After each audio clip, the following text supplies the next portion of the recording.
Mwanangu, usisahau sheria yangu, bali moyo wako zishike amri zangu.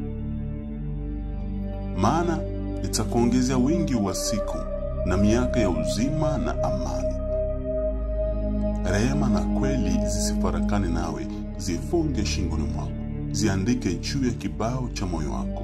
Ndivyo utakavyopata kibali na akili nzuri mbele za Mungu na mbele za wanadamu. Mtumaini Bwana kwa moyo wako wote, wala usizitegemea akili zako mwenyewe.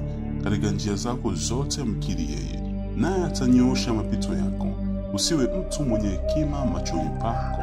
Mche Bwana ukajiepushe na uovu. Itakuwa afya mwilini pako na mafuta mifupani mwako.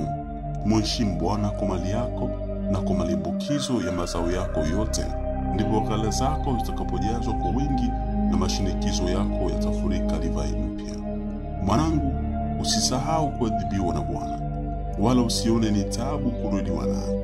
Kwa kuwa Bwana ampendaye humrudi, kama vile baba na mwanaye ampendezaye.